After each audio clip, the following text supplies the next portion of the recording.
On today's Can You Build It, we're going to try and make a pair of interlocking cubes. These cubes go inside of each other, but do not cross anywhere.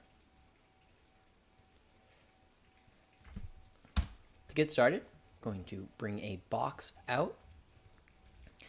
And something that'll be very useful for this is using the exact measurement.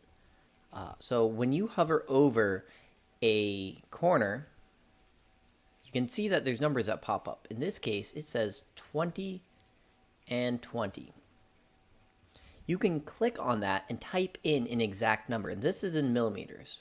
So if I wanted a box that was 13 millimeters wide, I could say 13, and then maybe 7 long. And then when I click on this top box, I could then say 15 high. And I have a box that's exactly that size. That's going to be very useful. So I'm going to pull a box out. I'm going to look how big it is. It is a 20 by 20 by 20 millimeter cube. I'm going to pull out either a whole box. That's a box that's automatically a hole. Or I could drag out a normal box and turn it into a hole by clicking on the hole. I want my box, the whole box, to be a little bit smaller than my original box.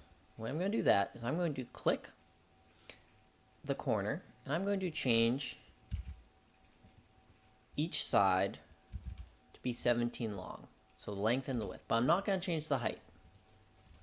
The reason for that is I want it to cut all the way through. I'm even going to make it a little bit taller, just so it's easier to see when I do my cut. Once I have my box be a little bit smaller on two sides, but longer in how tall it is, I could do an align. And I could say align to center, align to this center, and align to that center. And we can see our hole now will go all the way through it. If I drag select both of my shapes and group them, we'll cut that hole. I'm going to step back a few steps here though. I can do a whole bunch of things at once here, which might make me a little more efficient. I can take my hole, copy it with Control C, paste with Control V, and this is the same size I want, but rather than cutting top to bottom, I want to cut side to side. I can click the Rotate Transform and turn it 90 degrees. So I've got a hole now to cut top to bottom, a hole to cut side to side. Now I need one to cut front to back. If I Control V again, it's going to paste because that first box, because it's still in my clipboard. I'm going to rotate this box 90 degrees this way. Now I have Control Z to undo that. You could also click that. I now have front to back. I can do one set of alignments for all these shapes at once.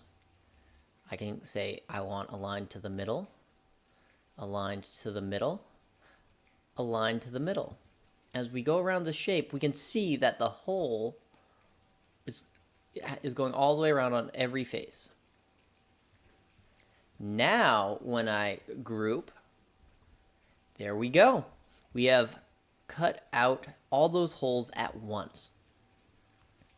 To make the second cube to intersect with this first cube, I'm going to make sure I have this cube selected, Control C to copy it, Control V to paste.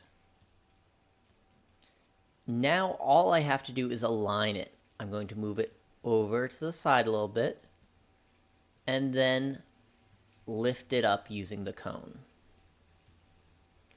If I look carefully around it, I can see that they are not intersecting in any way.